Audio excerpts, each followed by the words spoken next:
And just a reminder, Crossover Thursdays, as always, brought to you by our friends at Prize Picks.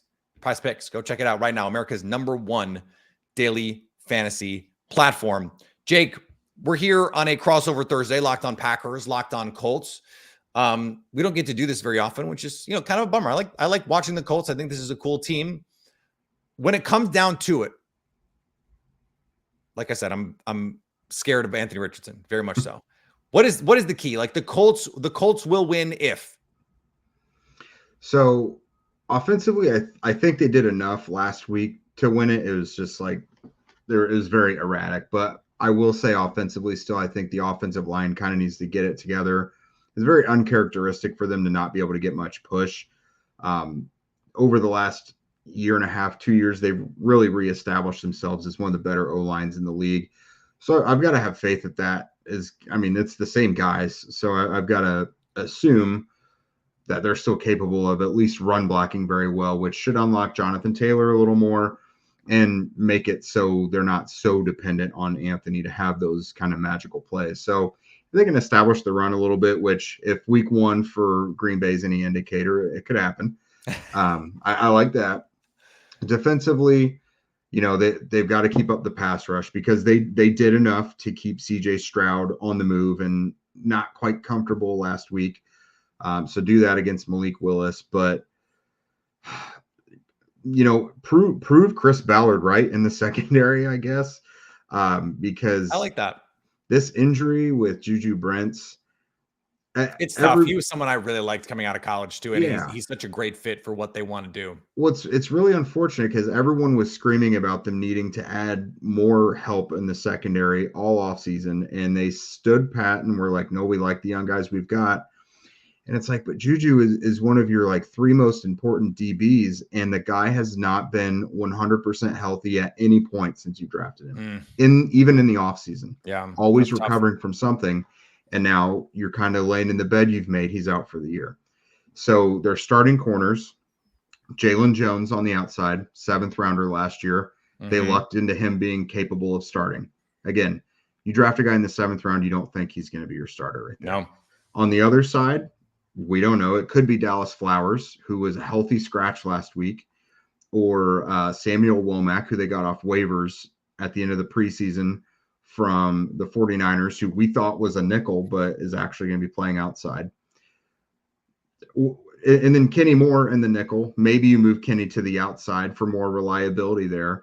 But it's like, look at what is happening. But can you do that? Kenny Moore's one of the best slot defenders in the league. I feel like you're making 2 places worse if you do that. Yeah, it's I don't know. And then behind them, if Julian Blackmon Jaden Reed, Jaden Reed was awesome last year. You got to have Kenny Moore, at least give him some shot against Jaden Reed. It's just crazy how everyone was like, you better be careful with this. And then here we are. It's not even the second game is here yet, and something big has gone wrong. So, make Chris Ballard look good here with this, because right now the vibes are not great in the secondary. Okay, how about this for the Packers in terms of keys? Don't lose the game on offense. I feel like that's it. Just don't lose the game on offense, because if Malik Willis is trying to do too much and throwing a lot of interceptions, and by the way, when he was starting, it wasn't like he was reckless with the ball. He's just he was an inaccurate thrower, and he was an inaccurate thrower in college, a high variance thrower, because he has the horsepower, a lot like Anthony Richardson, who is also a little bit of an inconsistent thrower, because they have the horsepower to make every throw.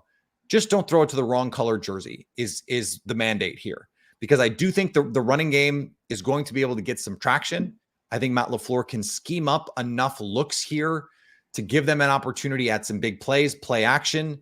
That was something that I think you're going to see a lot of play action, deep overs, big posts, those kinds of things. I bet they'll run leak, maybe once a half.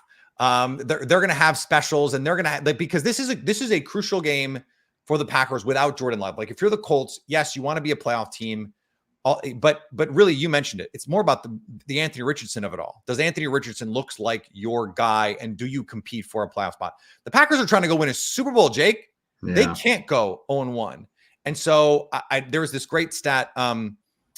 Teams that lose in week 1 and are underdogs in week 2 cover the spread 57% of the time since 2003 because they're desperate teams. Now, both of these teams are 0-1, but one team is an underdog and one team isn't. And so I feel like from a Packers perspective, I like them covering the 3.5.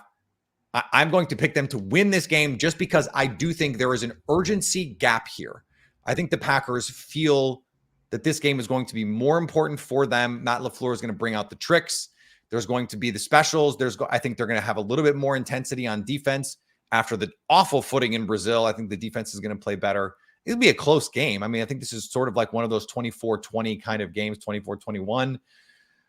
I think that's right in that range. It will be a game that it's going to have both fan bases pulling their hair out. I have no doubt about that. I said that the same thing in the Eagles game. I think that's true in this one. So that's where I've landed here.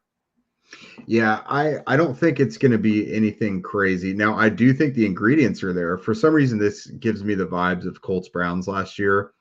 Total barn burner between PJ Walker and Gardner Minshew. Yeah. Like 70 points scored almost. Like yeah, that would be fun. This game has no business being that, but it could be. We don't know. Yeah. But I'll go on the reasonable side. I do have the Colts winning, I think 30-24. Okay. Some of the things they did not capitalize on or establish last week are things we have seen them prove they are actually good at. Running the ball and blocking up front. We know they're capable of doing that. They have the quarterback, the running back, and the line to do it. We didn't see much involvement from Michael Pittman Jr. We know there's room to go there.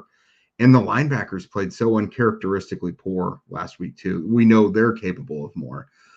Still terrified of the secondary for what it's worth, which is why I'll give Malik Willis 24 points. But yeah, I also think they're better at stopping the run than they showed last year. Like everyone was healthy. Totally different story right now.